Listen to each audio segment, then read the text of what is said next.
राधे राधे महाराज जी। महाराज जी, आपकी कृपा से और नाम करते करते 3 साल भी नहीं हुए, आत्म स्वरूप का बोध और ब्रह्म साक्षात्कार आपने करवा दिया महाराज जी, इसके लिए बहुत बहुत आभार महाराज जी। पर शरीर अलग पीड़ा और नेगेटिव ऊर्जा से युक्त हो गया है महाराज जी, कोई अपराध बन गया है क्या?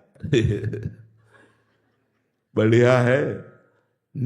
आत्म साक्षात्कार के बाद निगेटिव जी महाराज जी, आत्म स्वरूप का बोध हो गया और ब्रह्म साक्षात्कार भी और आपने निगेटिव अपराध बन गया, उसके बाद फिर डाउन अपराध। आत्म साक्षात्कार के बाद अपराध निगेटिव कहां बात कर रहे बच्चा? ब्रह्म भूता प्रसन्नात्मा न सोचति न कांक्षति समाज सर्वेषु भूतेषु मद भक्तिम लभते पराम। जो ब्रह्म बोध हो जाता है, अखंड प्रसन्नता, और ब्रह्म बोध हो गया तो सर्वम खलमिदम ब्रह्म, न कोई अपराध न कोई निगेटिव विचार रह नहीं जाता। जैसे दीवाल घड़ी से सेल हटा दो तो मिनट की सुई मिनट में, सेकंड की सेकंड में वो चल ही नहीं सकती। ऐसे ही जब ब्रह्म बोध हो गया तो अंतःकरण विचार शून्य हो गया, केवल ब्रह्म विचार, भगवत विचार। कैसी बात! अरे बच्चा, नाम जप करो, भगवान का सुमिरन करो, भगवान की शरण में रहो। अभी बहुत मंजिल बाकी है, बहुत बड़ी मंजिल है बच्चा, बहुत बड़ी मंजिल है। नाम जप करो, भगवान कृपा करें, आपकी बुद्धि शुद्ध रहे, इसी से जीवन आनंदित रहेगा। नाम जप करो। महाराज जी, ब्रह्म साक्षात्कार है क्या महाराज जी? आत्मबोध, स्वरूप का बोध जो इन्होंने लिखा है, वो वास्तविक स्थिति क्या होती? स्थूल शरीर, सूक्ष्म शरीर और कारण शरीर से राग रहित हो जाना।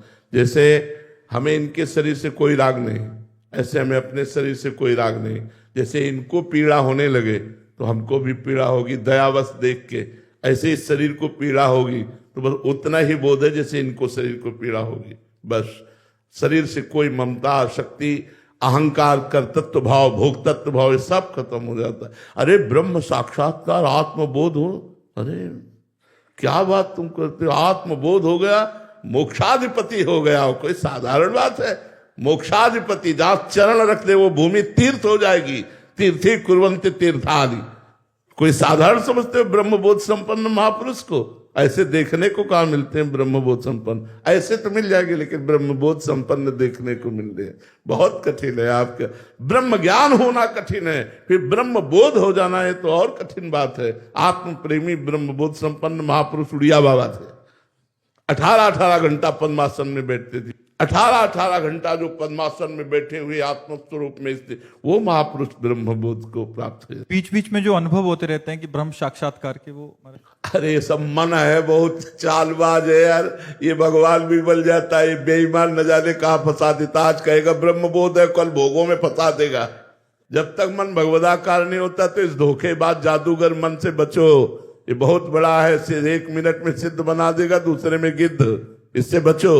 ये मन है, मन को जब तक भगवदाकार नहीं किया है तब तक बात।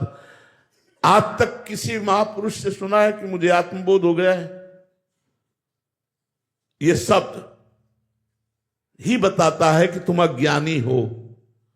मुझे अलग हो गया ना, आत्मबोध हो गया है। ये शब्द क्या है? घोर अज्ञान का शब्द है, ये आत्मबोध का शब्द थोड़ी।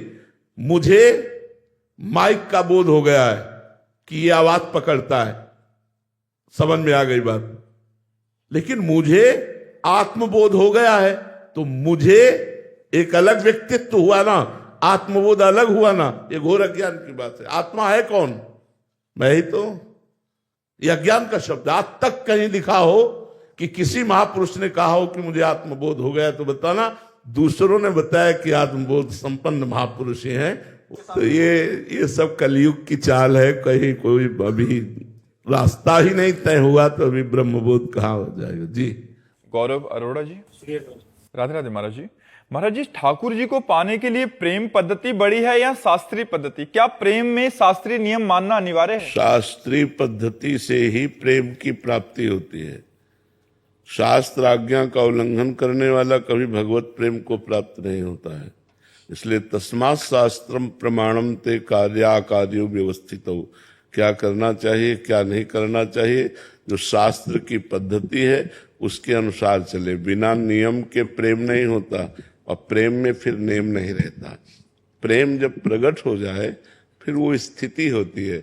अब वो सुबह से बैठा है ये भगवान के ध्यान चिंतन में, उसे और कुछ स्मृति ही नहीं, तो कौन सी पद्धति निर्वाह करे। पर वहां तक पहुंचने के लिए शास्त्र रूपी उसकी आज्ञा का पालन करने और रूपी सीढ़ी पर चढ़ना होगा। अगर हम मनमानी आचरण करेंगे तो प्रेम कोई खिलवाड़ है क्या कि भगवत प्रेम हो जाएगा। भगवत प्रेम अत्यंत दुर्लभ वस्तु है। तो समझ पा रहे ना आप, शास्त्र आज्ञा का पालन करके ही, नियम पूर्वक चलने पर ही भगवत कृपा से प्रेम प्रकट होता है, प्रेम से भगवान की प्राप्ति हो जाती है। हरिव्यापक सर्वत्र समाना, प्रेम ते प्रगट होए में जाना। प्रेम प्रकट हो गया फिर नियम सब उसी में लीन हो जाते हैं। पर जब तक प्रेम प्रकट ना हो तब तक शास्त्र आज्ञा का पालन करते हुए शास्त्र विधि का पालन करने वाला ही भगवत अनुरागी हो सकता है, मनमानी आचरण करने वाला नहीं। जी।